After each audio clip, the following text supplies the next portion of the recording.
Welcome, it seems, to the 28th episode of 97.7 The Outlands. This episode, we've got a lot to talk about. Lots and lots to talk about, including something that just broke this afternoon. Big news regarding items coming to the game. A little bit of housekeeping before we get going into the podcast. My name is Stereo Mike. You can find me most active on TikTok and Twitter. That's where I'll usually be. Speaking of Twitter, the podcast 97.7 The Outlands does have a Twitter now. It now has a YouTube as well. So if you'd like to keep an eye on how things are going, I'll be commenting on different things around the community. The 97.7 The Outlands Twitter is a place to go, and we're also going to be putting that up in addition to Spotify. We're going to be putting the episodes on YouTube as well. So if you want to keep track of us, that's the best place to do it. So we got a lot going on in terms of news. In terms of Apex news, there is a ton going on, guys. Including there's a new survival item that's going to be added to Apex at some point. And it's going to be a remote banner retrieval system. So I don't really know what that means, but somehow you're going to be able to find something on the ground that allows you to remotely grab banners. So, of course, I have no idea what that looks like. But it's going to be really cool nonetheless. Cam, you're good. We just started like 5 minutes ago. You're good, bro. Don't even worry. So that's going to change a lot of different things. A lot of people were hoping that the kind of a remote banner retrieval system would be part of somebody's kit, like a new legend, or maybe possibly part of the rework of an old legend. But it seems to be a survival item. Think along the lines of heat shield, mobile respawn beacon, now a remote banner retrieval. Now, Cam, you're good, bro. You're all good. Just started. So that's kind of like the biggest news item. That's kind of really shocking. I was personally, if I had to be real for a second, I was hoping Loba would be able to do that in her ult. Yeah, Cam, that's what I was thinking too. It would be nice, but it doesn't appear that that's going to be coming at all. If this is going to be something that's going to be on the ground, and theoretically available to everybody, it doesn't look like Loba is going to get that as part of her kit, which is a little bit disappointing, but, it's not entirely unexpected. Loba's pretty strong as is, even despite the fact that her bracelet works like 50% of the time, it seems like. The next issue, or not next issue, but the next topic on the news cycle here in Apex was high-level ranked players are finding a lot of issues with the current rank system, and then it's a lot of discussion about the current flaws of this new rank system.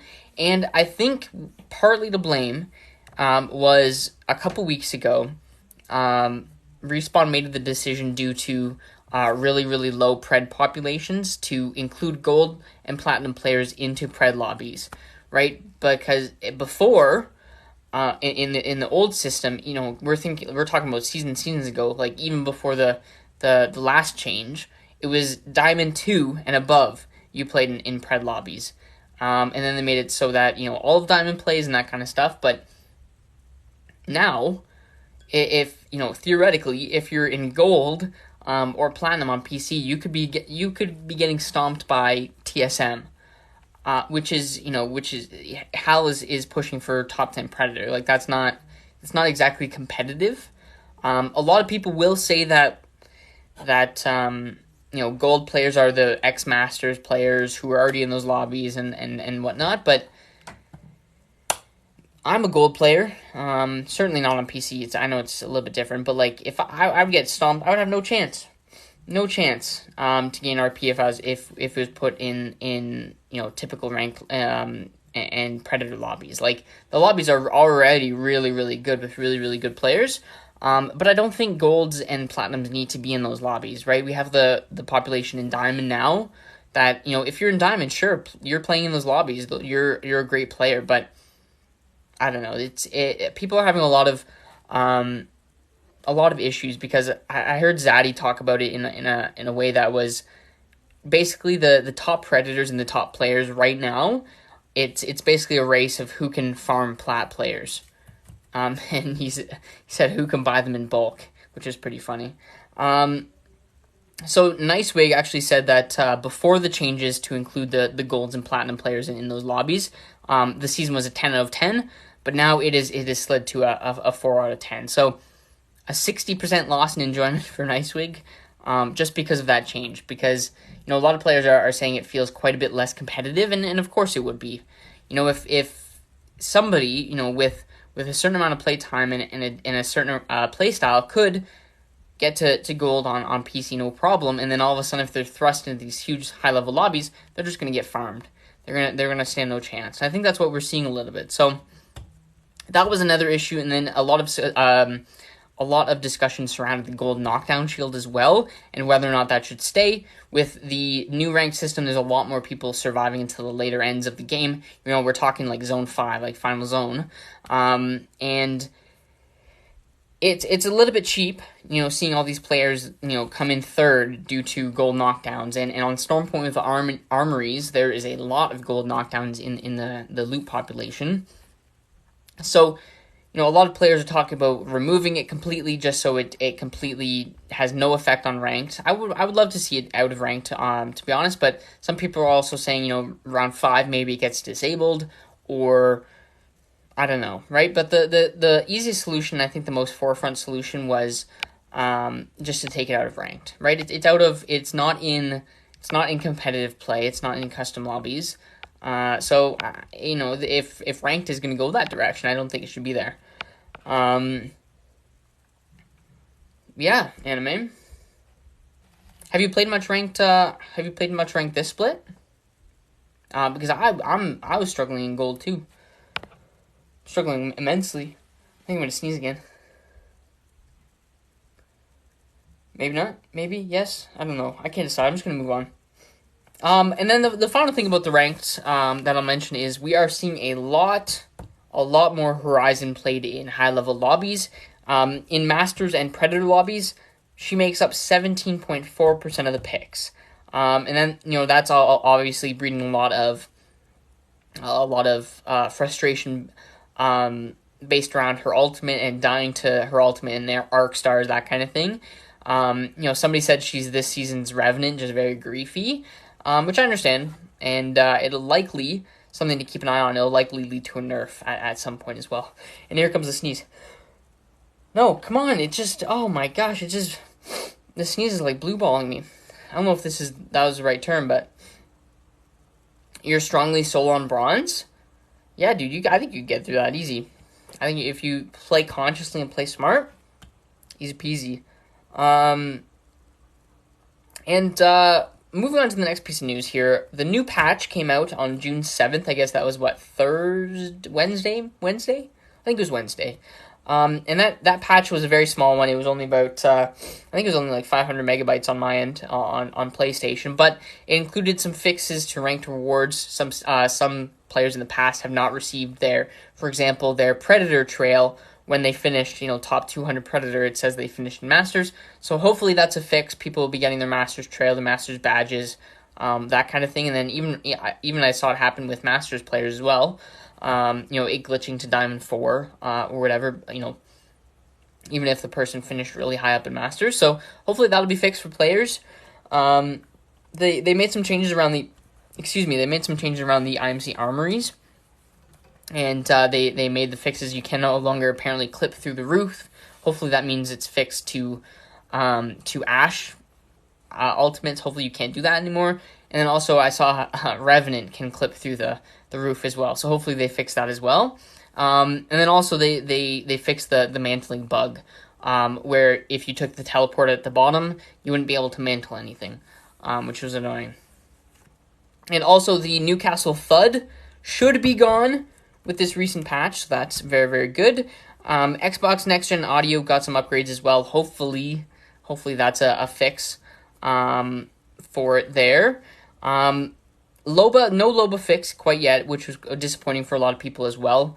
Although I didn't actually have that many issues with her last night, which was good after the patch. So that's a plus right from the rip there. But they also said they're going to be including multiple prints for the Loba fix. So if it goes wrong again, it should theoretically tell them why a little bit better. I have no idea how coding works, but that's how Google has led me to believe it works. They include some prints, and then when the issue arises, it prints a block of code telling them kind of what is happening. It happened to Tim. He never got the Pred badge and got Masters. So hopefully he gets that. Hopefully that in this fix he got that. And I agree, dude. Loba does need a fix, but she might be. I don't think she is. She might be though. We'll have to see tonight. I'll be hopping on Apex. And I'll probably be playing quite a bit of Loba as well. So we'll see. We will see. All right. So that does it for the news part of the show. The news part of the show is over. But next up is the competitive corner, the comp corner, as I like to call it, where we're going to be discussing everything going on in the competitive scene of Apex, what's going on, news, upcoming tournaments, that kind of thing. The biggest thing on the horizon is the ALGS Championships on July 7th to 11th, Thursday to Sunday, 4 days instead of 3 that they had in Stockholm. So that's going to be really, really fun to look forward to. And July 7th to 11th, that's the one you got to remember. That's going to be the biggest date in Apex thus far, $2 million prize pool for that tournament. So we're going to be doing a lot of discussion and analysis leading up to that, but those are the dates. July 7th to 11th, Raleigh, North Carolina. It's going to be on Eastern time zone, so really, really good stuff. I'm really, really excited and happy to kind of dive into that. There isn't a ton of competitive news going on and news kind of in the world of competitive, just because of the custom lobbies have been incredibly unstable. So that means a lot of tournaments have been canceled. His and Hers Live were planning to do a military tournament, but they've had to cancel that as well because of the instability. Right? You have a tournament, and then it just crashes. So not a lot going on. People haven't been able to scrim that much. Really, really quiet. So hopefully Apex fixes that and people are able to practice. Because right now the pros haven't really played in anything since Stockholm. Which is kind of, for a lot of teams it could be concerning. Although we did see a tournament happen just recently on Thursday. Series E Pro Night was on Thursday, and they only had 2 crashes. So hopefully it's looking a little bit better. In third place in that one was Team Intel, James Fearless Mooney, and Slurpee G. Number 2 in that one was Team Excedrin, led by Kimchi Lee. And then in first place was Team Vizio, who's led by Sung Win. So it's good to see Series E back. Hopefully their lobbies can continue to be stable. I truly don't know if they will be. But moving forward, there's going to be more Series E, which is really nice. An organization called Electrify Steel has signed an Apex team, including Sab Bear, who is one of the only, besides Girl, she's one of the only female pro Apex players. So to see her signed to a team is really, really good. So Sab's Bear, Of Importance, and Accenti is on the new Electrify Steel program. Hopefully they can qualify for, I guess after ALGS, they'll probably take a little bit of a lengthy break over the summer. But I think the next ALGS Pro League qualifiers are starting in September, so hopefully they can make some noise, do a lot of good stuff, and win some tournaments along the way. But that's going to be a really cool team to watch. Anime, thank you for the likes, bro. I appreciate that. Team Dexterity, unfortunately, folds. They've completely dissolved their Apex team and gone out of esports completely, which is annoying, to be honest with you. They were in the scene for it felt like 2 weeks. It was probably closer to 4 months. But that does mean the team of Vane, Stomps, and Davis Wave are now free agents. They're looking for offers currently from other organizations with the desire to stay together. But unfortunately, when something like this happens, it's often frugal to be open to offers individually as well, and that appears to be the case. So, in all likelihood, if I have to guess, Vane will probably leave. He's an incredible fragger. Hopefully they get signed as a team, though. That'd be really cool to see. But honestly, huge L for dexterity. They had like 270 followers, and then all of a sudden, after 4 months, without putting in any work, they just quit. They're just out of here. They honestly, it was a waste of money for them to even try if they were going to put in that little effort. Like, I'm being honest with you, they literally did nothing. They made one edit at the start of at the start of their entrance in Apex with the announcement of their team, and then literally nothing. And their team won a tournament like just the other day in Philadelphia, the Nerd Street. So yeah, I don't know. It's pretty disappointing from Dexterity. And I don't think they're going to be back ever. Next piece of news was TSM Janie has quit women's competitive Apex. She's done. She announced it on Twitter that she's completely done with the scene. And she said that the reason for that is because there's been a lack of effort and communication that she's noticed in the tournament organizers. And in part of the tournaments have been badly organized. And it's not kind of up to snuff in her opinion. And then she's also saying there's no passion and competitiveness in the actual women's scene. She's certainly one of the best players in that scene, so it's not ideal for her, for somebody of her reach and her footprint and also of her skill level to have left the women's competitive scene. That leaves a pretty big hole, and I know they're going to continue. But I would really like to see Janie a part of it. But hopefully, one thing we can hope for, she kind of shot down it pretty quickly when people asked her on Twitter whether or not she was going to sign, and try to do it in regular. There's no men's competitive Apex, and there's no such thing as men's competitive Apex. But the ALGS stream is just more of the mainstream. It's obviously not the female version of Apex, but I'd like to see her give it a shot. That'd be really cool.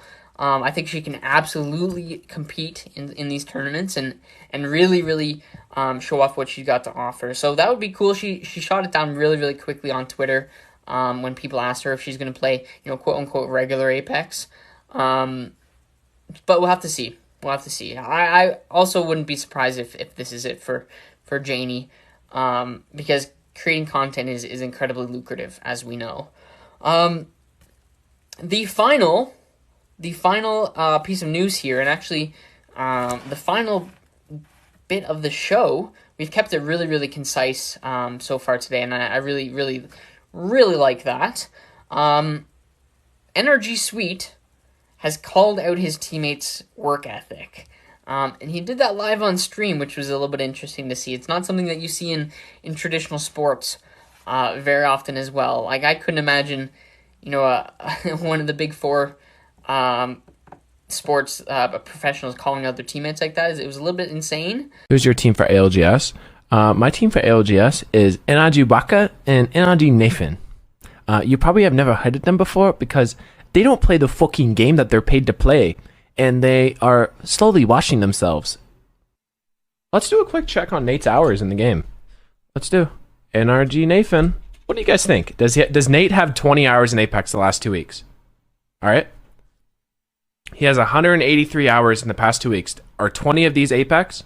What do we think, guys? What do we think? Does Nate have 20 hours in Apex? Does he? I think he does. There's no way Nate doesn't have 20 hours, right? He has to. Okay. And the reveal is 18 hours. 165 on Lost Ark. Holy shit. Holy shit. I literally actually am in disbelief. Guys, you want to hear the sad part? Rockers is so bad that his account is privated so no one can check it. These are the people that I compete with in professional Apex. This guy's name is Moo Man, and his account is private so I can't fucking see his hours. Let's actually expose Rocker real quick. Let's get up on the tracker. Hold on. For match history. Minus 59 RP, minus 28, minus 59, minus 63, minus 63, plus 272, minus 46, minus 63, minus 63, minus 63, minus 59, minus 29, minus 63, minus 62, plus 58, minus 60, minus 63. Bro, what? This guy is in fucking diamond. Losing RP. Oh my god.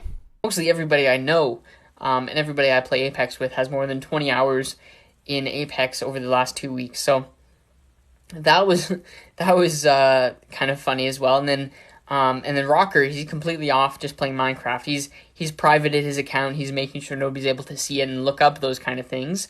But Sweet also explained that he's losing RP. So in the YouTube video of this episode, I will show the entire clip. I'll insert that and edit that into the video. It was pretty funny. Somebody in chat asked him who his teammates were because obviously they're not being very present, and he's frustrated, right? And I completely understand that because he can't win a championship by himself, and he's an incredible talent, right? So in his mind, he's probably thinking something along the lines of, if my teammates were more involved, more passionate, had better work ethic, we have a better chance at winning the $2 million prize pool that's coming up in less than a month, July 7th to 11th. And I don't blame him. Right? So that'd be kind of frustrating because he's out there every day. Obviously, stream is huge for him. Stream is a huge moneymaker and a huge source of income. But he's out there every day. Grinding Apex, grinding ranked, becoming the best player he can be, and then, for lack of a better analogy, Rocker and Nathan are just pissing off. So that's something to be kind of aware of if Energy ever disbands or has some sort of big infighting situation.